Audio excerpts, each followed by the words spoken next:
আমি আজকে ছবি তুলতে পারবো না। ছবি তুলতে পারবো না মানে? এটা কি ফাইজলামি শুরু করছো? Is it fun? হ্যাঁ, আমি কি সবসময় এরকম করি? আমি আপনার কথা শুনি না? মানুষের একটা সুবিধা থাকতে পারে না? ভাইরে, তুমি একটা প্রফেশনাল, কোম্পানির সুবিধার দিকে চেয়ে নিজেটা একটু কনফিডেন্ট করা যায় না? শেষ পর্যন্ত এক্স গার্লফ্রেন্ডের বিয়ে উপলক্ষে ফটোশুট করতে হচ্ছে। তো এইসব কথা আমাকে বলছো না? তোমাকে বলবো না তাহলে কাকে বলবো? আমার এক্স বয়ফ্রেন্ড বলে কথা। আমরা এখানে কাপল ফটোশুট করতে আসছি, এমন ভাবে ছবি তুলতেছো যেন মরা বাড়ির ছবি তুলতে আসছো। হাসতে পারো না তুমি? না, আমি হাসতে পারি না। এখানে আমার ছবি তোলা হচ্ছে না যে আমাকে হাসতেই হবে? ও হ্যাঁ, হাসবা কি করে? তোমার তো কষ্ট লাগতেছে তাই না?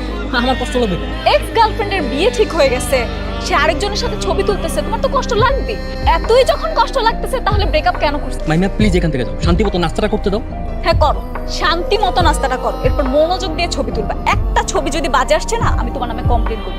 তোমার চাকরিটা কিন্তু চলে যাবে।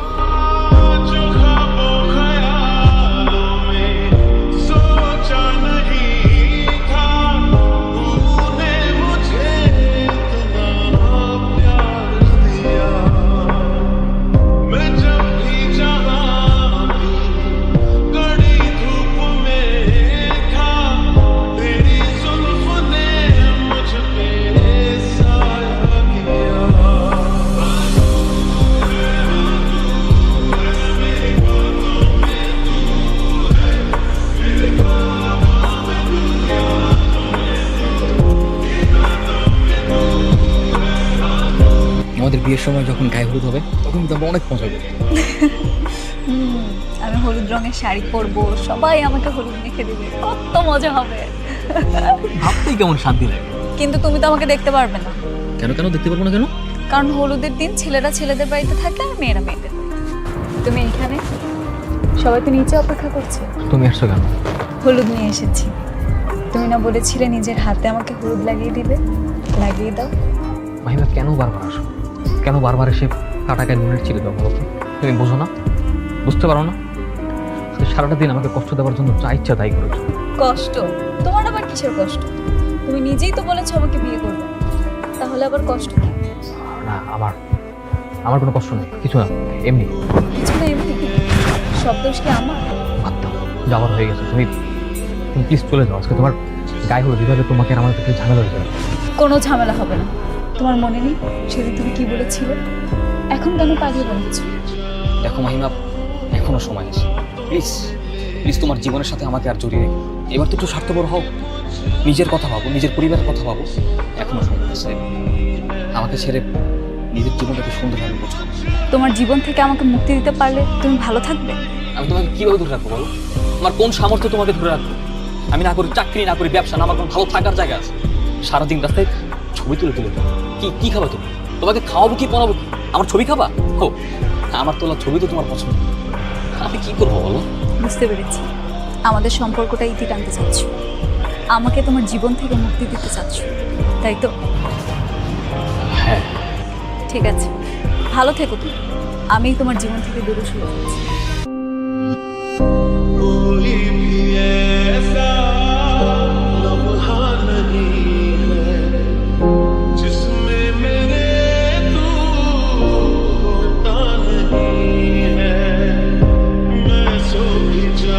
কথা ছিল আমার গায়ে হলুদের দিন তুমি আমাকে হলুদ লাগিয়ে দিবে।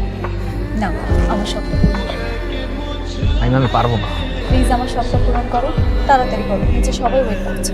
আমি বললাম তো পারবো না, তারপরও কেন বারবার জোর করছো? প্লিজ মেহেদি, আমার শেষ ইচ্ছেটা পূরণ করো প্লিজ।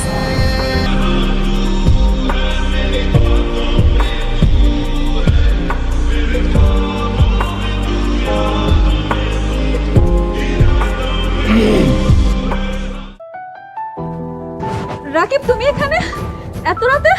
কি হচ্ছে এখানে সব মাহিমা? এই ফটোগ্রাফার তোমাকে হলুদ লাগাচ্ছে কেন? তুমি এখানে এলে কিভাবে? ইচ্ছা ছিল হবু বউকে নিজের হাতে হলুদ লাগানো, কিন্তু এখানে এসে যা দেখলাম, ছি ছি ছি ছি, ছি। দেখুন ভাই, আপনি প্লিজ ভুল বুঝবেন না, এখানে কোনো কিছু খারাপ কিছু হয়নি। ছোট ভাই, আমি সবই বুঝি, সবই জানি। আজকে সারাদিন তোমরা যা কানাকানি করেছো সবই আমি দেখেছি। আর ওর সাথে যখন আমি ক্লোজ ভাবে ছবি তুলছিলাম, তুমি যা রিয়েক্ট করেছো, কি মনে করেছো আমি অন্ধ? কিছুই বুঝি না? আমি সবকিছু বুঝতে পেরেছি। রাকিব দেখো, এখানে ছিছি বলার মতো কিছু হয়নি, আমরা এখানে কিছুই করছিলাম না। ও আচ্ছা, চিচি বলার মতো কিছুই হয়নি? তুমি রাতের বেলা ছাদের মধ্যে একটা ফটোগ্রাফারের হাতে হলুদ মাখতেছো, এখানে কিছুই হয় না। আমি আসার আগে তোমাদের মধ্যে আরো কি কি জানি হয়েছে আল্লাহই জানে। রাকিব, খবরদার মুখ সামলে কথা বলো। আমার চরিত্র নিয়ে কথা বলার আগে তোমার 10 বার ভেবে চিন্তে কথা বলা উচিত। আমাকে চিন্তা করতে হবে? আমি কিছু বুঝি না ভাবছো? এই ছেলের সাথে তোমার কি সম্পর্ক? কি সম্পর্ক? আমি তো বললাম ওর সাথে আমার কোনো সম্পর্ক নেই। এখন বিশ্বাস করলে করো, না করলে চলে যাও।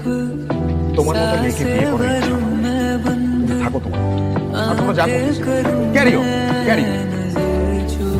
রাকিব প্লিজ, রাকিব প্লিজ শোনো, পাগলামি করো না। আই এম সরি বলতেছি। তুমি যা দেখছো আর যা ভাবছো সব ভুল। প্লিজ পাগলামি করে বিয়েটা ভেঙে দিও না প্লিজ। আমি তোমার কাছে রিকোয়েস্ট করছি।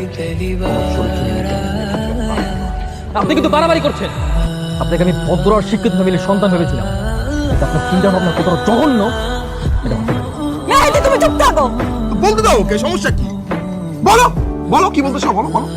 কি বুঝতে পারছেন আপনি? কতটুকু জানেন ওর সম্পর্কে? কতটুকু জানি না। বেয়াদব বেয়াদব ছেলে শালার। তোমাকে বিয়ে না, বিয়ে ক্যান্সেল। বিয়ে ক্যান্সেল, তোমাকে আমি বিয়ে করতে পারবো না। করো তোমরা যা ইচ্ছে তাই করো, বিয়ে ক্যান্সেল।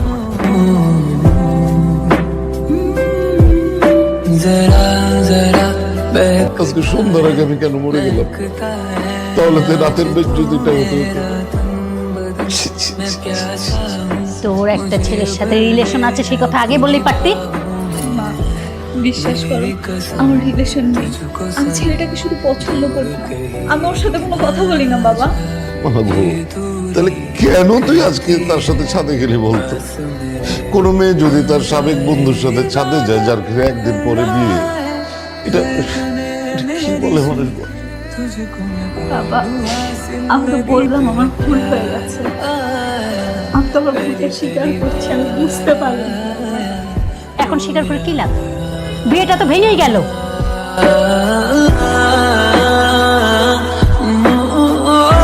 রাকিব ভাই ফিরোজ ভাই, প্লিজ আপনি ওনাকে বোঝান, উনি আমাকে ভুল বুঝতেছে ভাই। আমি যা করেছি না বুঝে করেছি, প্লিজ ভাই।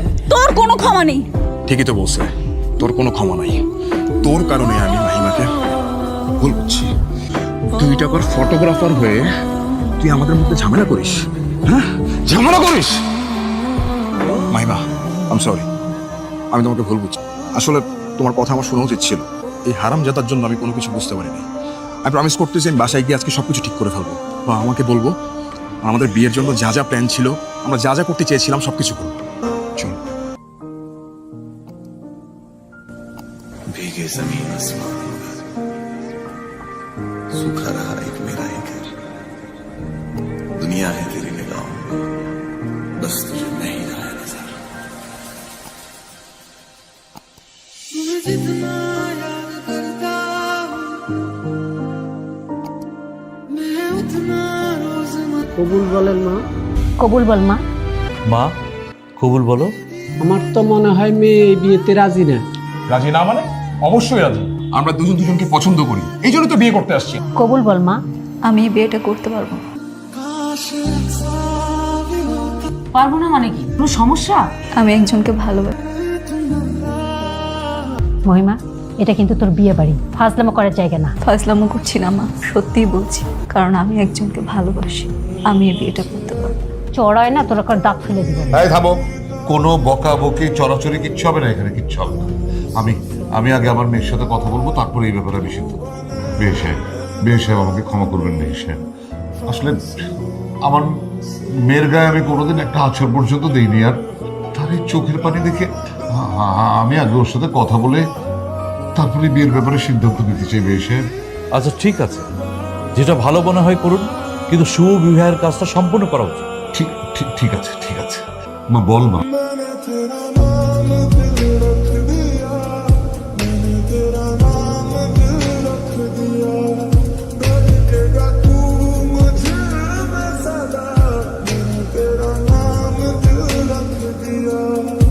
হ্যাঁ, আমি জানি আমি অপরাধী।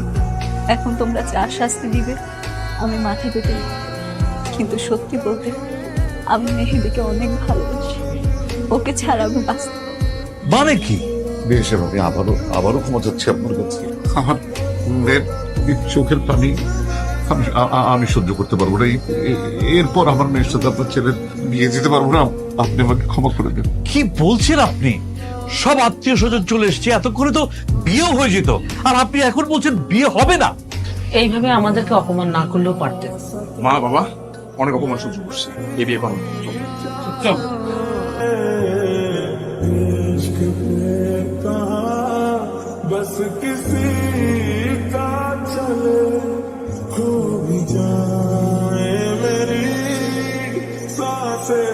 আজকে আমার মেয়ের সাথে মেহেদির বিয়ে হবে।